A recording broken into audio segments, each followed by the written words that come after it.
Year, Ireland voted no to the Lisbon Treaty, the legislation/constitution created to ease the expansion of the EU. On Friday, the Irish will be asked to try again, and the results should be known on Saturday, the eve of the Conservative Party conference.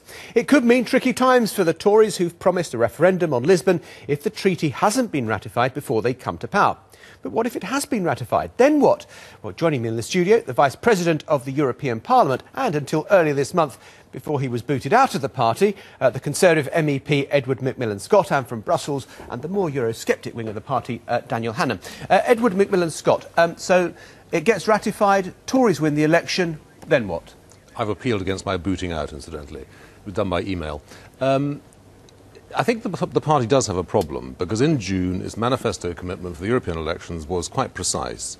If all countries have ratified the treaty, the Conservative government incoming will not put the matter to a referendum. And that's the key problem, because people like Dan Hannan, who was stood on the same election manifesto, I think now wants to change it. So I'm staying with the manifesto, he's not, because he'd like a referendum willy-nilly. OK, Daniel Hannan, you're the one who's breaking the manifesto commitment. Okay. That's simply not true. At no stage has the party said that if it was ratified, there wouldn't be a referendum. We said that if it wasn't ratified, there would be a referendum, which isn't the same thing at all, as Edward very well knows. Look, we're a free people, and the arguments for a referendum do not depend on what happens somewhere else. The argument for a referendum is that Parliament is not the owner of our freedom, but its temporary and contingent custodian, and MPs don't have the power to give those rights away. And that argument doesn't stop being valid because of what happens in Ireland or in Poland or in the Czech Republic or anywhere else, right? No one under the age of 52 has had a referendum on Europe. I haven't had the chance to do it. The last one was when I was 4 years old. So on an issue of this magnitude, we simply need, as a country, to make a collective act of whether we want to be part of this process or whether we want a different kind of relationship. Hang on. OK, Edward McMillan-Scott. Why in that case didn't the Conservative government hold a referendum on the Maastricht Treaty or on the Nice Treaty? Maybe Daniel Hannan's answer to that would simply be they were wrong. No point in asking me. Yes, of course, I was campaigning for referendums on both of those, so I've been completely consistent about this. Well, the Conservative Party this is simply has been a question too. of... Well, in that case, Edward, we should be consistent about what we do on this, because all parties, in fact, all parties, contested the last general election on the basis of an explicit promise that they would go to the people before they ratified the European Constitution. All of them.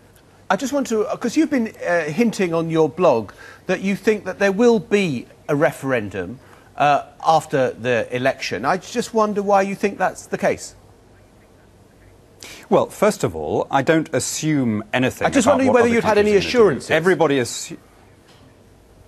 No, I haven't had any assurances from my own party leadership, if that's what you mean, no. But similarly, I think it's slightly patronising to assume that the other countries that haven't yet ratified around Europe are simply going to roll over when all the evidence is that their populations are as much against this process as ours is. And this is the key point to remember. You know, Ireland is casting proxy votes on behalf of 500 million Europeans who have not been asked parliaments their have all opinion, ratified except in the case of the Dutch and the French who voted no. Every parliament. And it is scandalous that this is being done surreptitiously and tossing aside public opinion. No, not at all. But every parliament in the European Union, apart from the Irish Parliament, that's its two chambers, have so far had 40 separate chambers. The House of Lords, the House of Commons and so on, have so far approved this treaty. If that's not democracy, what is, Dan? I think referendums do have a place. Well, democracy is keeping your word and giving people the referendum that you promised. Well, indeed, and the Irish are doing it this week, and let's see what the outcome is. But what I'm asking you not to do is to vary the party policy established in June, which you stood on a manifesto commitment to support the policy. You can't try and vary it now. Edward, I don't think you could have read it very carefully. At no stage did we say that there wouldn't be a referendum if it were ratified. I want to intervene between the two of you, if I may, just get a word in edgeways, because you two are obviously very close friends on this particular issue. Just how damaging is it for the Conservative Party to have this rearing its head just as you go to your party conference a few months out from an election? Daniel Hannan.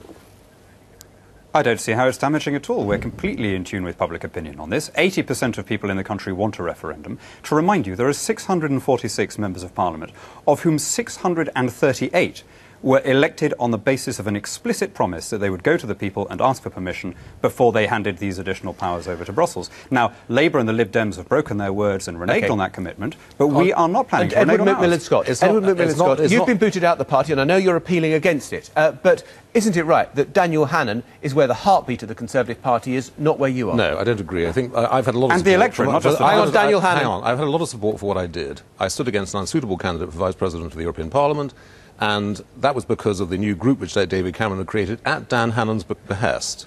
And I think it was probably a mistake.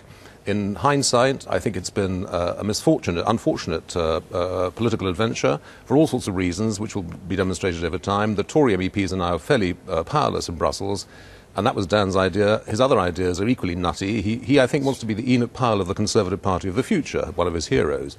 His ideas on Obama, his ideas on the NHS are not helpful to the party, but on Europe, he's dangerous. Well, these are views that I'm sure will be ventilated in Manchester when the Tories meet there. Both of you, thank you very much indeed for being with us on The Politics Show.